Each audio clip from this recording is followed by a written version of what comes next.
I get to see Chaplain Marks every day that he comes into the hospital.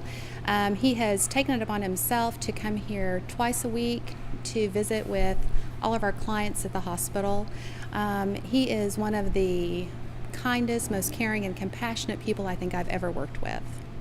The way I view Chaplain Marks is that he has actually taken on the community of Griffin to be that compassionate, faithful ear, if you will. We have consumers that have been here at the hospital for a considerable amount of time, and even new consumers that look forward and inquire when he's going to be here. Chaplain Marks, he's amazing in that he looks for continuous opportunities and ways to give to the people that we serve. People don't get to bring everything with them, and so they come in here and a lot of times don't even have their glasses with them.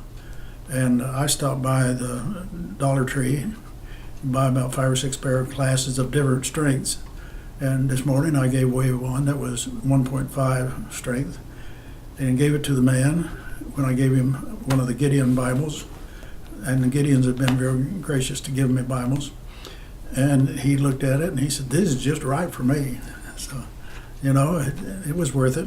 I see him coming in from the parking lot. He has a smile on his face. He is purpose-driven and truly enjoys the people that we serve here at the hospital. I see the consumers approach him, and he greets them with a huge smile that only he has.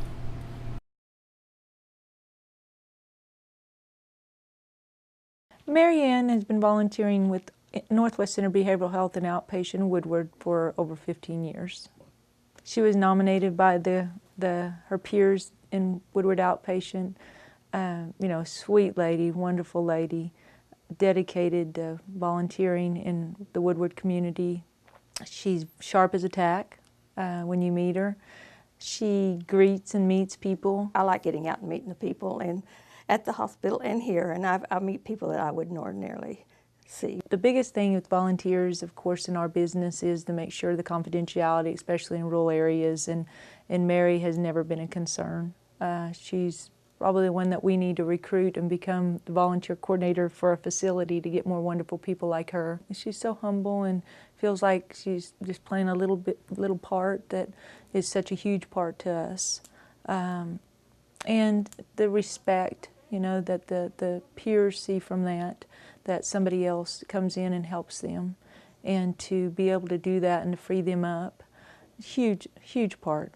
But I think that's Mary, and that's where that volunteerism comes from, and hopefully she carries that on also to staff. You know, if she can do it, then everybody else can.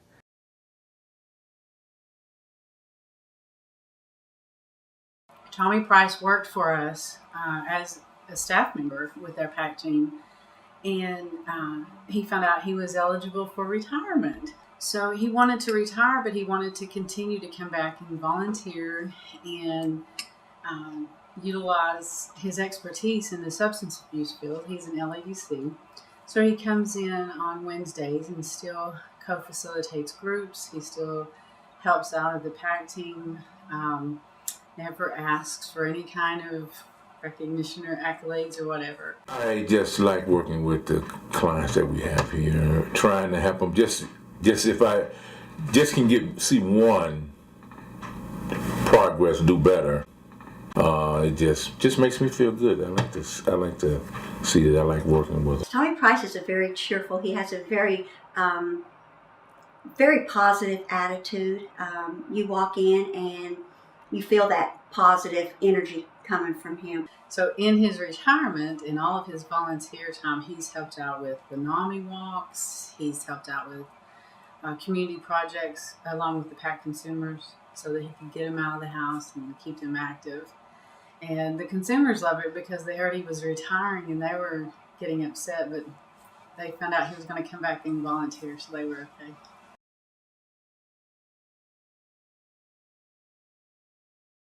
Bill has been with us for over 5 years. We were actually in 7 building at the old facility grounds before we moved here, and he called me one day and wanted to participate in offering some services to the women.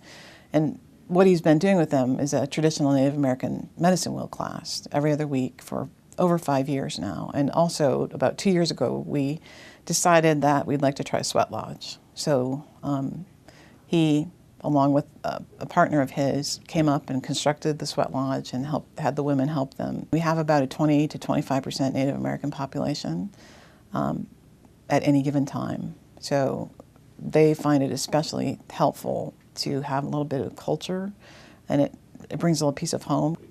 He's just a very kind-hearted soul. I think the clients view him almost as a grandfatherly type figure or a wise old sage that is sharing wisdom with them. He's very gentle, but yet able to hold them accountable to their own behaviors while they're in his presence in a kindly way. You know, it's hard to describe the effect he has on them, but they're kind of spellbound when they're in the class with him. Just very riveted to what he has to share with them about the culture and some of the ritual and ceremonial practices.